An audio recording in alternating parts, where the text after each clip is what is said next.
Hello everyone, welcome back to my channel.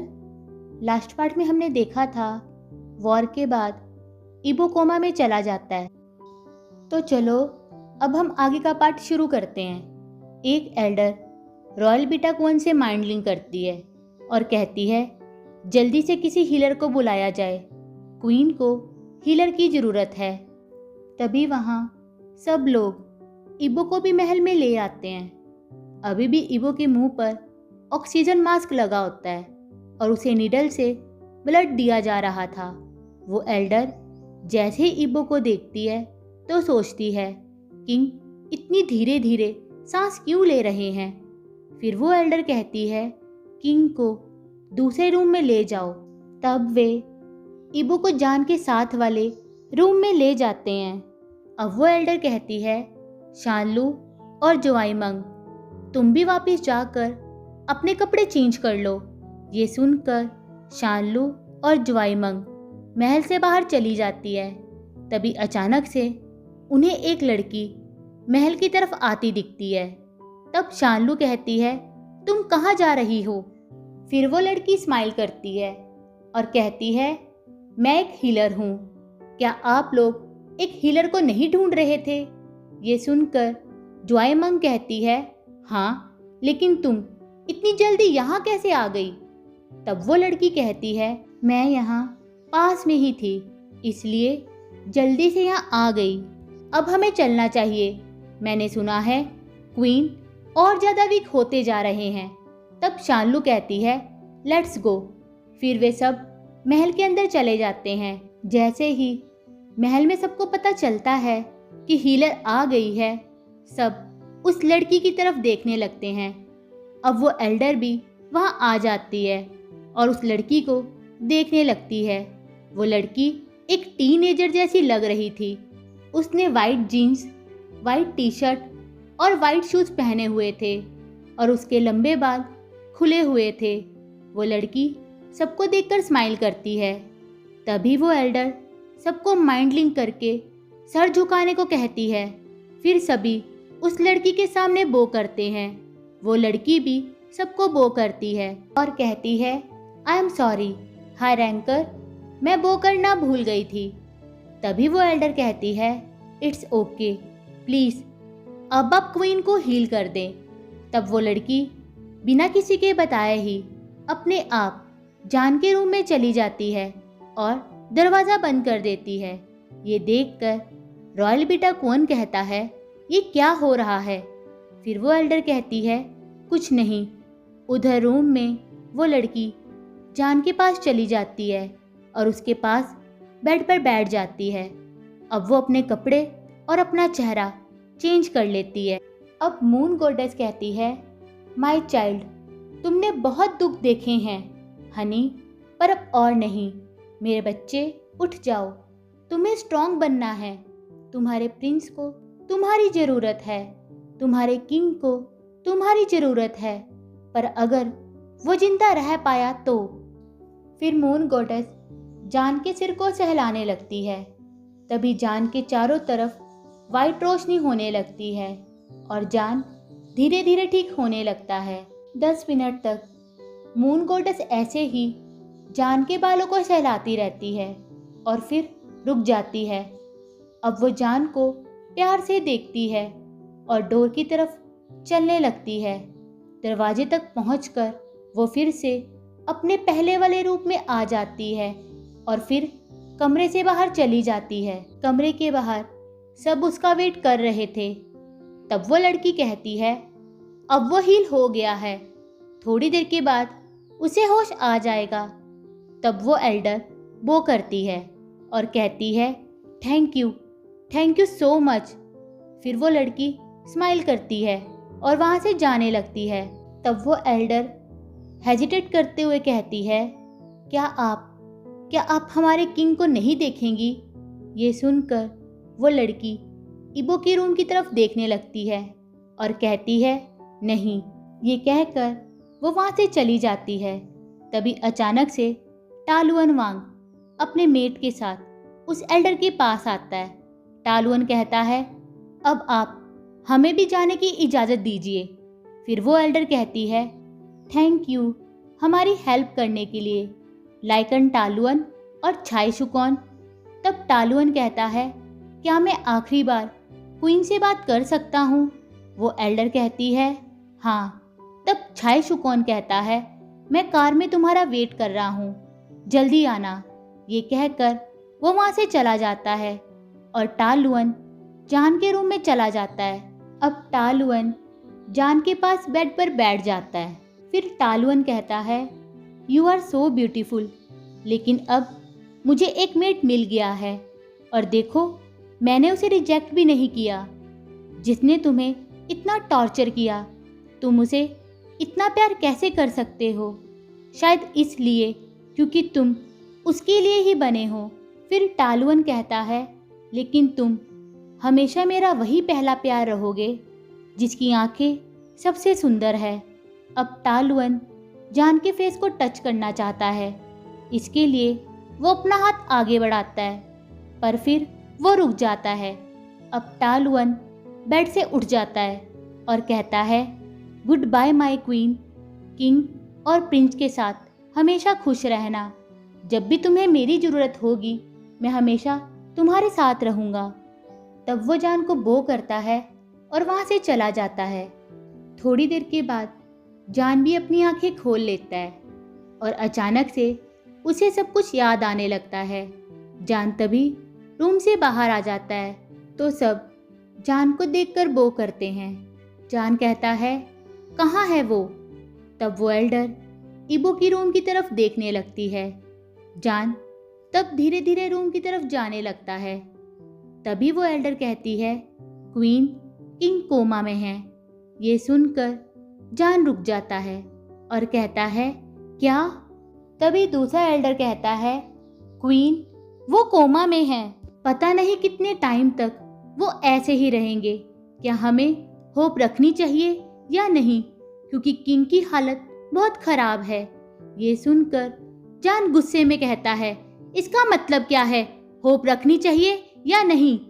तभी वो Elder जान के सामने सिर झुका लेता है, क्योंकि उसे पता है कि उसने क्वीन और प्रिंस दोनों को गुस्सा दिला दिया है। तब जान स्माइल करता है और कहता है, हमें होप नहीं छोड़नी चाहिए, चाहे कितना भी टाइम लग जाए।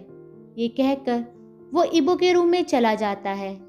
अब जान इबो के पास बेड पर बैठ जाता है और कहता है, तुम ठीक हो?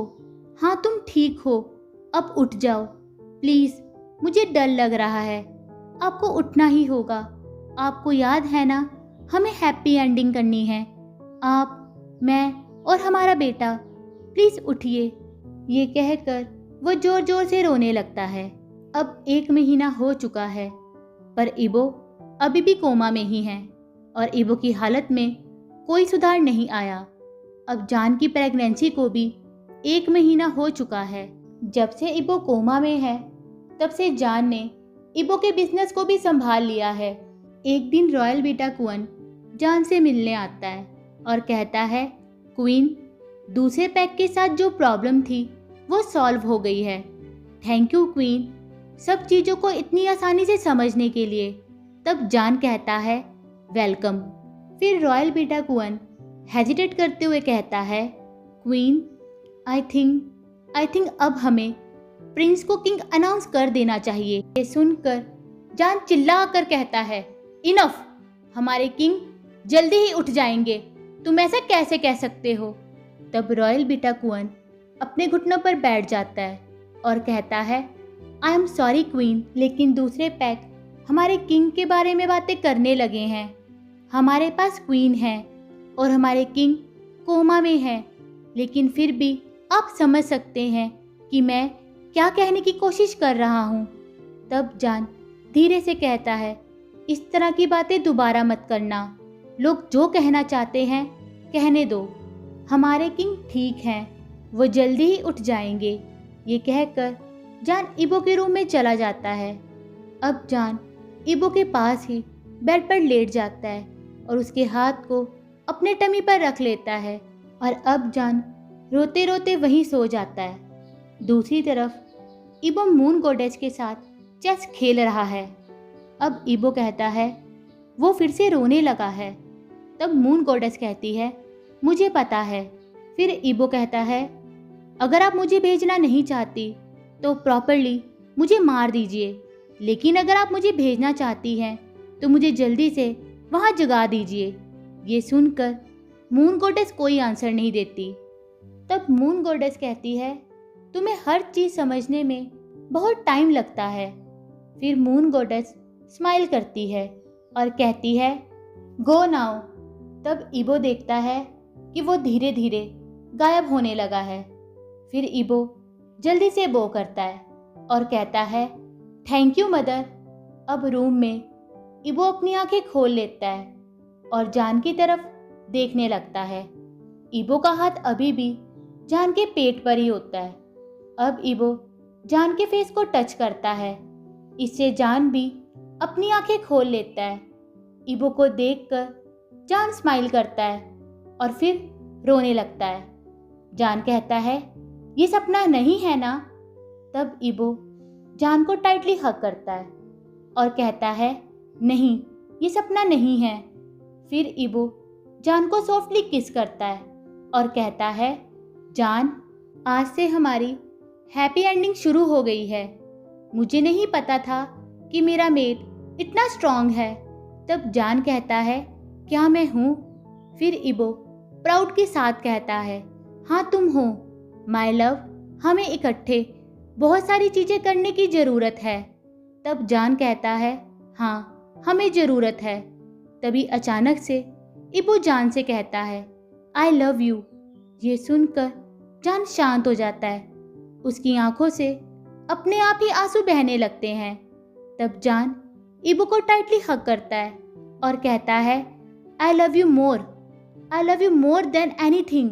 फिर इबो रॉयल बीटा कुएन से माइंड लिंक करता है तो रॉयल बीटा कुएन इबो की आवाज़ सुनकर हैरान हो जाता है। तब रॉयल बीटा कुएन कहता है, वेलकम बैक किंग। फिर इबो कहता है, सबको हॉल में इकट्ठा करो। अब इबो बेड से उठने लगता है पर जान उसे फिर से बेड पर खींच लेता है। अब जान इबो के पेट पर बैठ जाता है और अपने फेस को इबो के फेस के पास ले आता है। अब जान इबो को वाइडली किस करने लगता है। इससे इबो भी जान को पैशनेटली किस करने लगता है। अब इबो अपनी टंग को जान के मुंह में पुश कर देता है। इससे उनकी टंग भी एक दूसरे के साथ फाइट करने लगती है।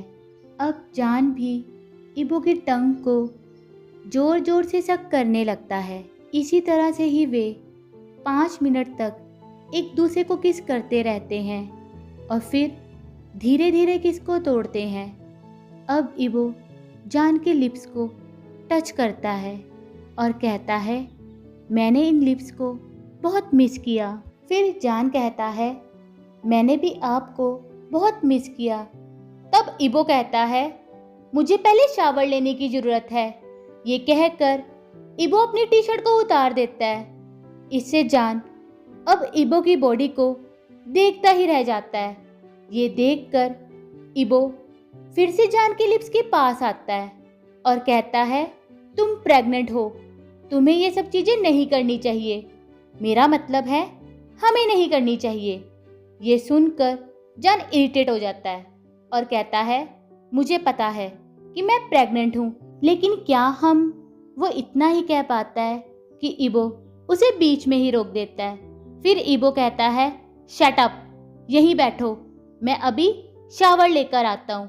ये कहकर इबो बाथरूम में चला जाता है और थोड़ी देर के बाद इबो अपनी कमर पर टॉवल लपेटकर बाहर आ जाता है। इबो को ऐसे देखकर जान उसे फिर से घूर घूर कर देखने लगता है।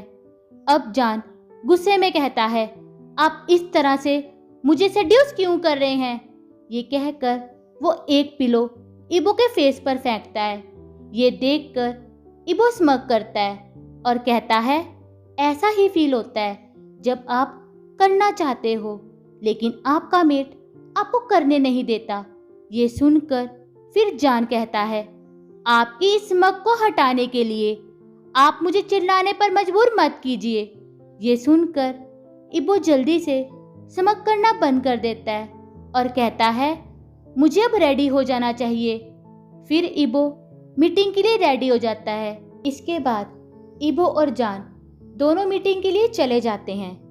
आज के लिए बस इतना ही। अगर आप लोगों को मेरी वीडियो अच्छी लगी हो तो प्लीज़ इसे लाइक करना, शेयर करना और मेरे चैनल को सब्सक्राइब कर देना। Bye, thank you.